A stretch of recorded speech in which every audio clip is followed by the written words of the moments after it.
or in part by Mississippi Tourism. Ralph Sanjay, WGSO. In 1814, we took a little trip along with Colonel Jackson down the mighty Mississippi.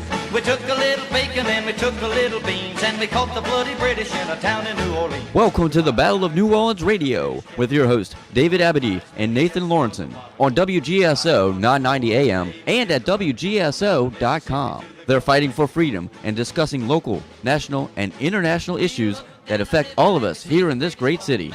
Questions or comments for your host or their guest. The number to call is 504-556-9696. And now, here are your hosts of Battle of New Orleans Radio, David Abedy and Nathan Lawrenson.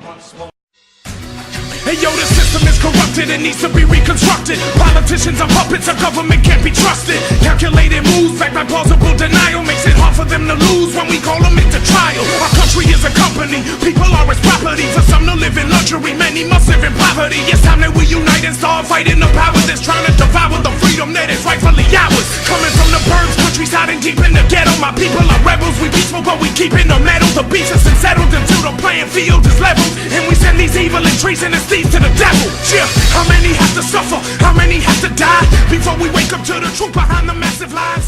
They just, for a quick example, where I'm at, I'm right outside of New Orleans, and I'm about 20 minutes outside of New Orleans in St. Tammany Parish, and where we're at, we actually the leader in incarceration rates in the world. We actually beat New Orleans.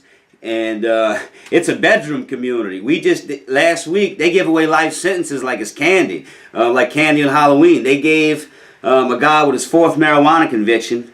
Regardless, I think he got caught for distribution. It wasn't massive amounts, though. I think it may have been under a pound, but it was his fourth charge, life, a young guy. You know what I'm saying? Then there was a guy, 22 years old right before this. He got caught with his third theft charge, but the reason he was stealing was because he was a heroin addict. So you know, we're talking about the war on drugs. The war on drugs because you know, it's programmed him to be a drug addict. Not that he doesn't have responsibility in that, of course, but he with his third theft charge, and they all equaled up to less than $7,500. He had 2 or 3 children. 22 years old, they gave him life. You know, because he had 2 charges that he caught together, stealing a welding machine, I think some welding leads. Granted, did he deserve to be punished? Sure, but life in prison, man, come on, man. You know, it's just disgusting, but like I said, they give away life sentences over here like candy, right? And it's horrible, and it hurts my heart because, you know, like I said, I've been affected by it. You know, I started using drugs at an early age. You know what I'm saying? 14, 15 years. And, you know, it took me a long time to be able to shake that. You know, I've been clean probably 5 years now. And, you know, and I don't do any drugs. I don't use alcohol. So I don't condone drug use myself. But they need to decriminalize drugs because guess what? Drugs are illegal. And as me and you were talking, they've had probably 15, 20 overdose deaths as we've been talking. You know what I'm saying? Just probably in my area. So what does it matter if it's illegal or not? It's going to not stop people from using drugs, and it's just going to keep the you know, you're talking about everybody affected by this. We're all affected because even the people who don't think they're affected are paying taxes to support somebody incarcerated. Of course, to support someone incarcerated and to support the actual war on drugs. The, you know, yeah, right. And then I mean, bro, but even here's the thing, yo, people don't. You can't, again, like the dude for stealing. Sure, I don't condone stealing, but he steals because he was addicted to heroin, correct? Whatever it is. Yeah, yes, sir. Anybody, they steal because they're addicted to a drug. They're addicted to the drug most likely because they come from poor circumstances. You know what I'm saying? So now it's to me it's kind of like, what, you know, first of all, who, you know, to go even deeper in terms of law and punishment. Who is anybody to determine punishment and what someone else needs for some? Because here's the thing, in America, that's just it.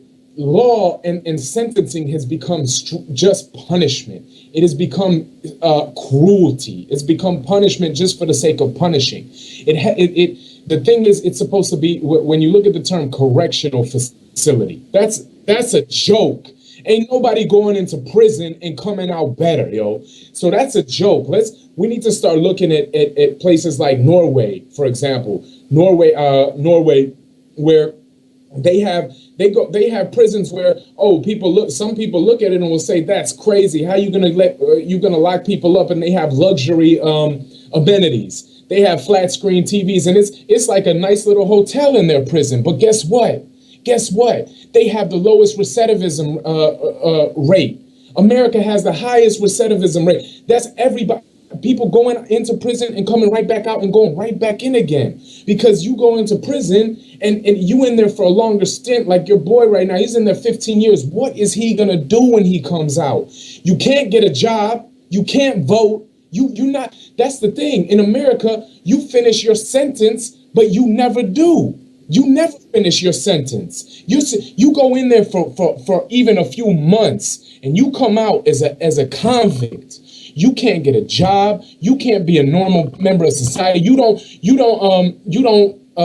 can't get public housing. Come on, man. And then what are people supposed to do? So your sentence is never ending. And that's the problem. And you don't get corrected. How are you supposed to go into prison and get corrected when you're in the worst conditions possible? When you're in there with murderers and killers and lifers, you know what I'm saying? Where you got to essentially adapt to that mind state and that mentality and that surrounding, and it's in order to survive for that long of a period of time. And then when you come out, you're supposed to adapt back to society. They want you to adapt back to society, yet they don't give you a fair opportunity to do so. It's bullshit, bro, and it enrages me, honestly. It's the worst. It's the worst. And the war on drugs is a huge part of that. But the prison system in general, period. It's all like this. Okay, the dude got caught stealing. He's, you know what I'm saying? And then whatever it is, it's like I said, the circumstances are fabricated. They are created. It is not coincidental. The ghettos are the ghettos because that's how they want them to be. The rulers, they need that. The poor people are poor because they want them to be. So the circumstances are created. The circumstances, poverty in particular, creates crime for the most part, because most people they're trying to survive, and that's why they take to those measures. And it creates addicts too, because they're living in despair, they're living under horrible circumstances, so they want an escape from the reality.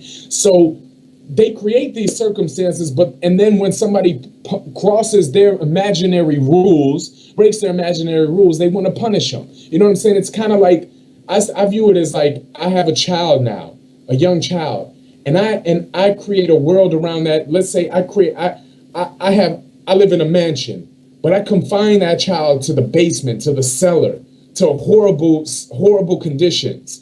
You feel me? And give them scraps to eat. And then when they're in that cellar and they find a way to escape their reality by any means, or when they try to break out of that cellar or do something to change their circumstances, with whatever I have provided them, mind you, and I catch them, then I want to throw them in even worse circumstances. You understand what I'm saying? Like it's the most unjust, unbelievable type of. I can't even. I mean, man, I'm sorry. You know, I mean, like I can't.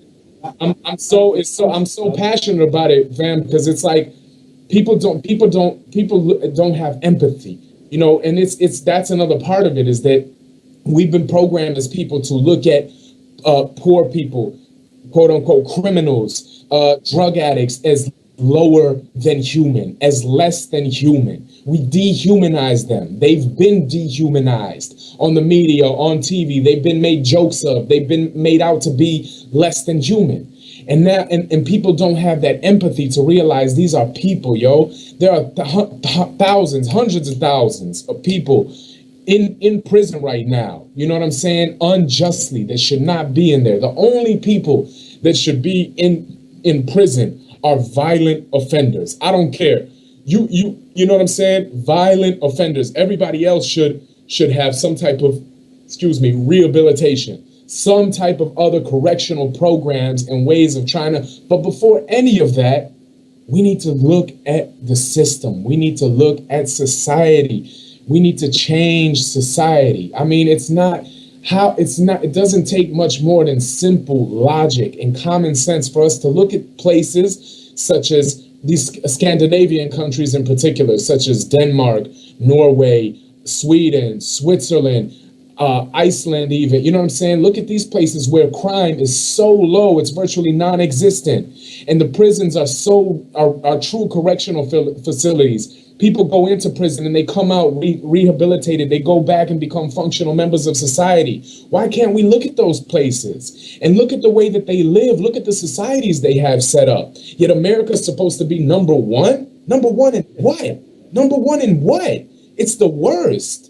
You understand what I'm saying? And small-minded people will just look at the crime rates and the recidivism and look at the prisons and blame the people and blame the poor people and the people that have been, you know, made into criminals. And I'm not saying, sure, you're an adult and you have to take a level of responsibility, but let's get to the root cause before we start pointing fingers and judging people, and not just judging people. That's the thing, because that's another thing. There's a difference between judging. You could judge someone on your own, because that don't look. Judge me. Go ahead. Tell me I'm dumb. I'm an idiot. I'm ugly. I'm a criminal. Say whatever you want. That doesn't bother me unless I let it. Judging is one thing, but once you start to persecute and you start to punish people, that's a different story. You feel me? Because that's the problem, is that people aren't just being judged, they're being punished. Their lives are being ruined. You know what I'm saying? And not just the people who get locked up, families' lives, a bunch of people. You know what I'm saying? So we need to, and look at Portugal. Portugal decriminalized and everything has gone down. You know what I'm saying? Drug use, overdose, addiction, it's all gone down. They provided facilities with clean needles for drug users.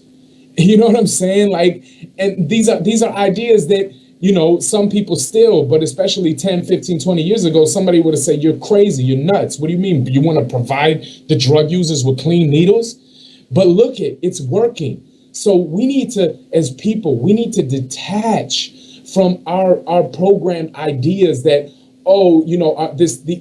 these dumb kind of moral stances that make no sense, and just look at the results. Let's look at the facts. Let's look at what works and what doesn't work.